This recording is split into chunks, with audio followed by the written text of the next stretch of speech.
Saudara-saudara yang dikasihi oleh Tuhan Yesus Kristus, lidah seorang murid kali ini menurunkan tema heroisme seorang putri, suatu refleksi terhadap nasionalisme Ester menurut kitab Ester pasal 4 ayat 1 sampai dengan ayat yang ke-17. Bapak Ibu sekalian yang diberkati oleh Tuhan kita Yesus Kristus, menjadi mapan adalah cita-cita. Tidak hanya itu, mempertahankan kemapanan juga tidak kalah pentingnya. Sekalipun untuk itu ada begitu banyak harga yang mesti kita bayar. Untuk mempertahankan kemapanan, bahkan ada begitu banyak orang yang mati, begitu banyak orang yang mau mengorbankan diri. Ester, atau yang sebelumnya dikenal sebagai Hadasa, melakukan hal yang sebaliknya. Ia siap untuk kehilangan posisinya yang sangat mapan. Ia siap kehilangan kemapanan, bahkan ia siap jika ia mesti kehilangan nyawanya. Ketika orang-orang sebangsanya, ketika Mordekai berada dalam ancaman yang sangat serius. Kecintaan Ester terhadap bangsanya dan kerelaannya untuk mengorbankan kemapanannya menjadi kisah yang sangat menarik. Demi bangsanya, seperti yang kita lihat dalam bacaan ini, Ester siap untuk mengorbankan diri. Seperti yang diucapkan, yang diutarakan secara heroik dalam kitab Ester pasal 4 pada ayat yang ke-16.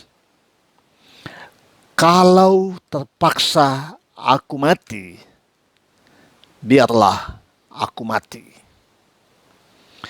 Saudara-saudara yang dikasihi dan diberkati, ketika entitas umat Yahudi di Persia berada dalam ancaman yang serius melalui kebijakan memberangus para pemuka bangsa Yahudi, figur seorang Ester muncul ke permukaan.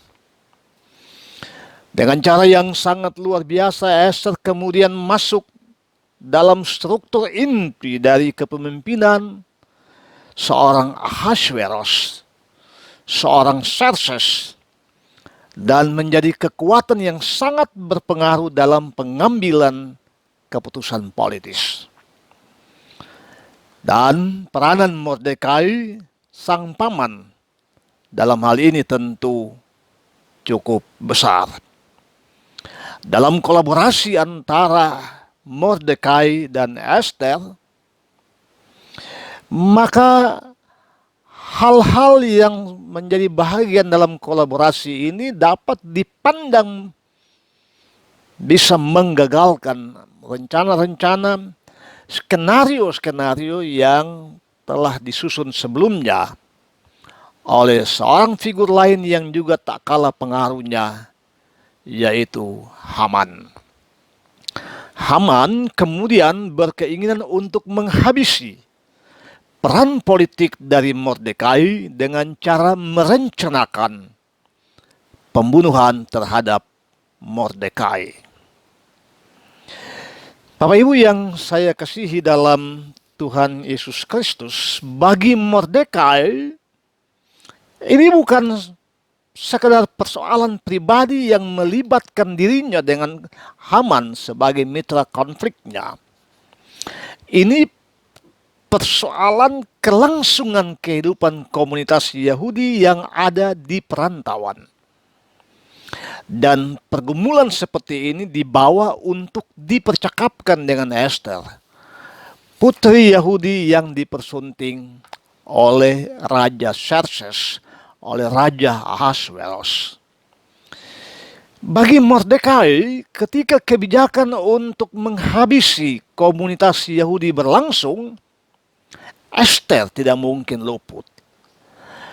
Karena itu Mordekai memprovokasi Esther dengan berkata, "Jangan kira karena engkau dalam istana raja, hanya engkau akan terluput dari semua orang Yahudi.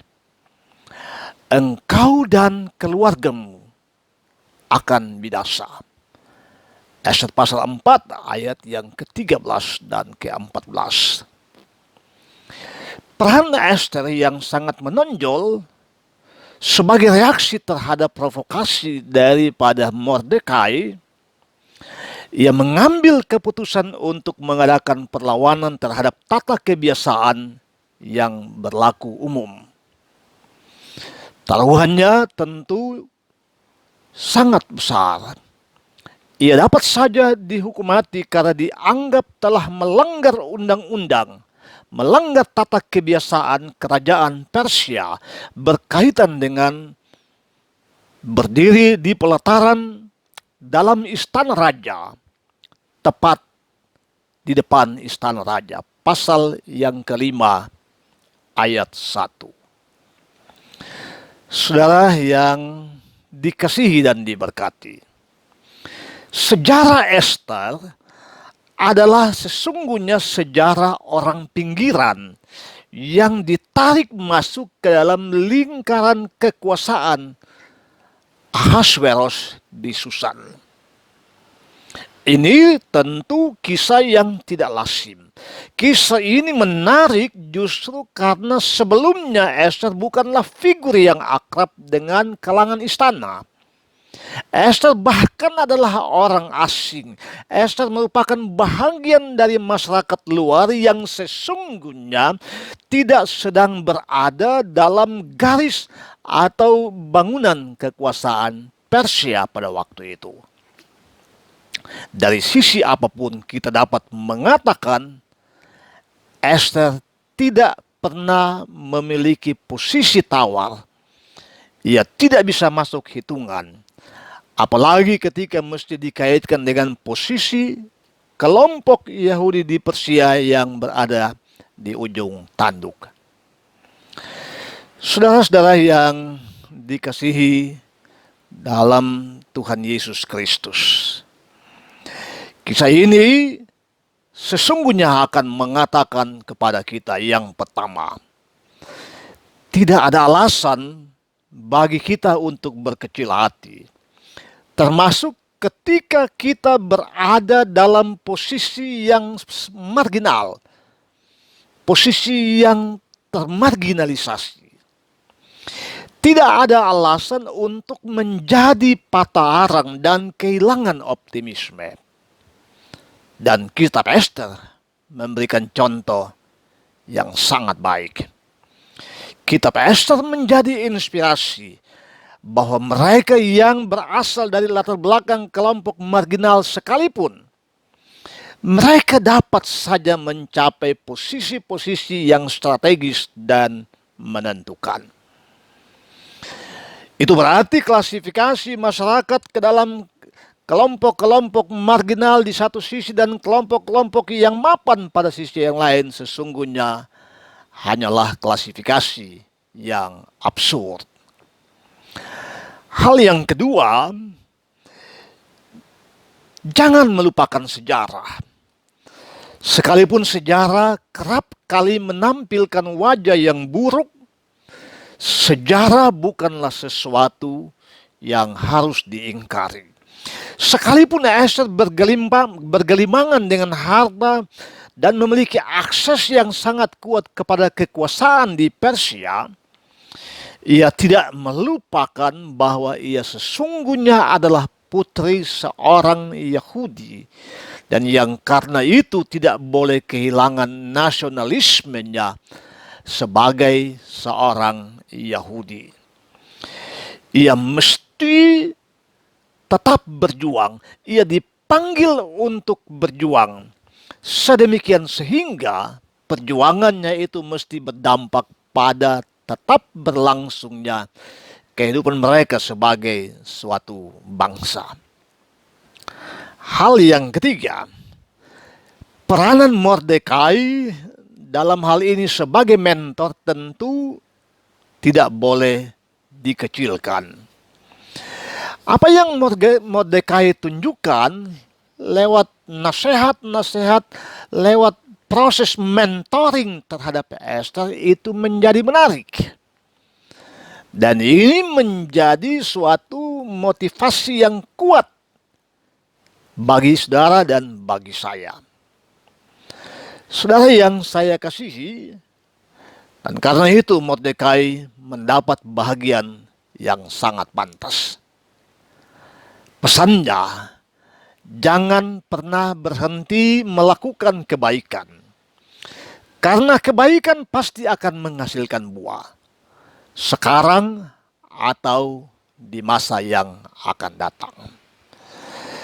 Jangan padamkan nasionalismemu. Sekalipun kondisi lingkungan sosial bahkan politik yang ada di sekeliling Anda tidak memberikan dukungan atau tidak menjadi suasana yang kondusif bagimu sebagai seorang warga negara. Heroisme kita sebagai warga bangsa mesti tetap terpelihara. Dan itu tampak dalam karya-karya kita sebagai warga masyarakat. Pada bagian ini, perspektif tentang heroisme seorang putri mengemuka seperti yang ditunjukkan oleh Esther. Tuhan memberkati kita sekalian. Amin.